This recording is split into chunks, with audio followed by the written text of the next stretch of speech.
जिंदगी की भागदौड़ में अगर सुकून, ताकत और संतुलन चाहिए तो जवाब है योग। यह सिर्फ एक्सरसाइज नहीं है, बल्कि एक मैजिक है जो शरीर को लचीला, मन को शांत और आत्मा को ऊर्जावान बना देता है। आइए शुरू करें उस सफर की जहां हर आसन आपको और मजबूत बनाता है और हर सांस आपको आपके असली आप से मिलाती है। ऐसे में चलिए आज हम आपको कुछ ऐसे योगासन बताते हैं जो न केवल आपके शरीर की फिजिकल स्ट्रेंथ बढ़ाते हैं, बल्कि मेंटल स्ट्रेंथ को भी 2 गुना कर देते हैं। नंबर 10, बालासन, चाइल्ड्स पोज। बालासन का नाम सुनकर इसे बच्चों का आसन मत समझ लीजिएगा, क्योंकि योग से जुड़ने वाले नए लोग इसी आसन से अपनी शुरुआत करते हैं। खास तौर पर पीठ दर्द या मांसपेशियों में दर्द से परेशान लोग इस आसन को ट्राई करते हैं। इससे शरीर में फ्लेक्सिबिलिटी तो आती ही है, साथ ही दिमाग को इधर उधर की भागदौड़ से शांति मिलती है। इस आसन को करने के लिए वज्रासन की मुद्रा में बैठकर सिर को बच्चे की तरह जमीन से लगाते हैं और पेट को थाइस पर रखते हैं। हाथ को आगे की तरफ स्ट्रेच करते हुए 15 से 20 सेकंड तक इसी पोजीशन में रहने के बाद रिलैक्स हो जाते हैं। ध्यान रहे कि अगर आप डायरिया जैसी परेशानी से गुजर रहे हैं तो इस आसन को परहेज करें। साथ ही प्रेग्नेंट वुमेन भी इस आसन से दूर रहे। नंबर 9, पर्वतासन, द माउंटेन पोज। योग के शुरुआत भाषणों में पर्वतासन का जरूरी महत्व है। यह सूर्य नमस्कार का ही एक जरूरी हिस्सा है। इसे करने से शरीर की जुड़ी कई दिक्कतें तो सॉल्व होती ही है, साथ ही माइंड में पॉजिटिविटी भी आती है। इस आसन को करने का उद्देश्य बैक को मजबूत रखना और शरीर की फ्लेक्सिबिलिटी को बढ़ाना होता है। यह स्पाइन पर पड़ने वाले प्रेशर भी इस आसन से कम होता है।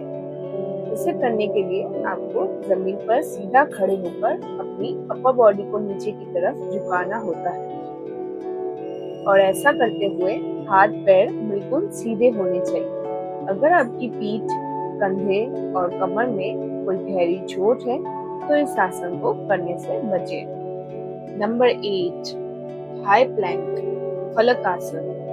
फलक आसन करने के लिए सबसे पहले पुशअप पोज में आए।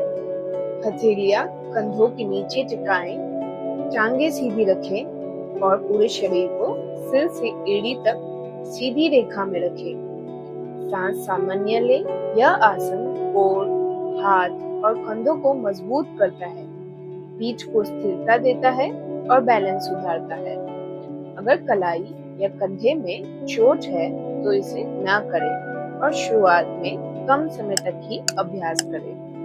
Number 7, shavasana, corps pose.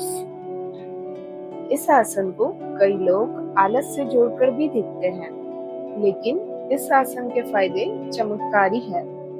आपके शरीर के फिजिकल और मेंटल प्रेशर को कम करने की कोशिश करता है, साथ ही साथ बॉडी को मेडिटेशन की स्थिति में ले जाता है। ऑफिस से लेकर रिलेशनशिप तक के सारे स्ट्रेस इसी आसन से कम हो जाते हैं।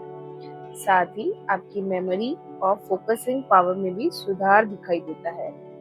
रिसर्च बताती है कि डायबिटीज मैनेजमेंट के लिए शवासन काफी इफेक्टिव है। इसे करने के लिए मैट पर सीधे लेटकर हाथ पांव हल्के खोलते हैं, आंखें बंद करते हैं और पूरे शरीर को ढीला छोड़ देते हैं। Number 6, warrior pose, Virabhadrasana. Lower body के बैलेंस की बात आती है तो सबसे पहले वीरभद्रासन का ही नाम लिया जाता है।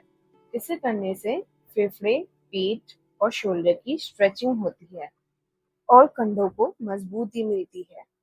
साइटिका के पेन से राहत के लिए भी इस आसन का सहारा लिया जाता है। इसे करने के लिए अपना एक पाँव आगे की तरफ लेके आइए और दूसरा पाँव पीछे की तरफ। अब जो आपका पाँव आगे की तरफ है उसको 90 डिग्री तक बेंड कीजिए। दोनों हाथों को ऊपर की तरफ लेके आइए और नजरें सामने की तरफ। 10 से 20 सेकंड तक होल्ड करने के बाद अब अपनी पोजीशन में वापस आए और लगातार इस प्रोसेस को दोहराएं। अगर आपको हाई बीपी की शिकायत है तो इस आसन को अपनी योगा एक्सरसाइज का हिस्सा ना बनाएं। नंबर 5, भुजंगासन, कोबरा पोज। भुजंगासन योग के कुछ सबसे खास और इफेक्टिव आसनों में से एक है।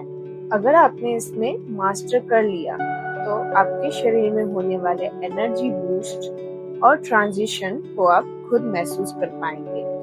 यह आसन स्पेसिफिकली बैक को सही रखने का काम करती है और डाइजेशन भी बेहतर रहता है। भुजंगासन करने के लिए आपको पेट के बल लेटकर हाथों को कंधों के पास रखना होता है और फिर सांस भरते हुए अपर बॉडी को ऊपर की तरफ ले जाना होता है। फिर कुछ सेकंड तक पोजीशन बरकरार रखते हुए वापस शरीर को रिलैक्स करना पड़ता है। नंबर 4, ब्रिज पोज, सेतुबंध आसन। लोअर बॉडी के सपने देखने वालों के लिए सेतुबंध आसन सबसे शानदार आसन है। यह केवल आपकी रीढ़ की हड्डी पर काम नहीं करता बल्कि बॉडी और माइंड को अलर्ट रखने की पावर को बढ़ाता है।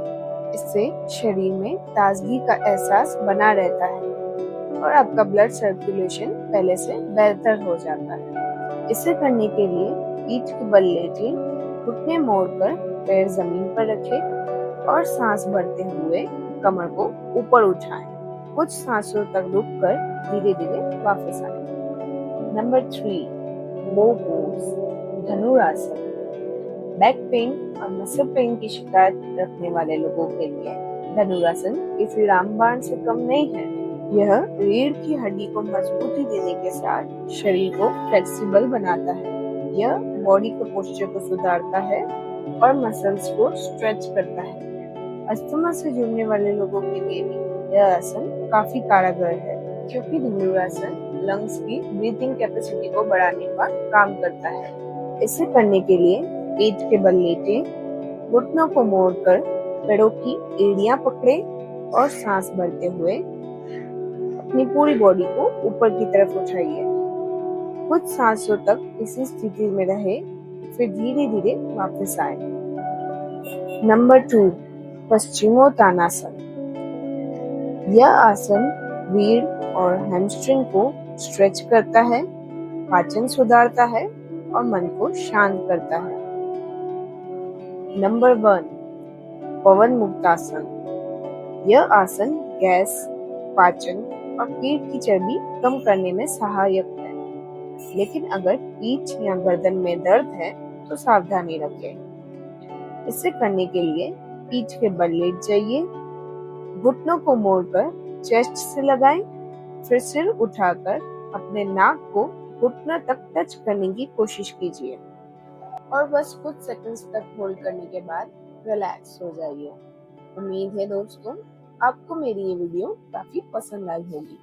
अगर अच्छा लगा तो लाइक, कमेंट और शेयर करना ना भूलें।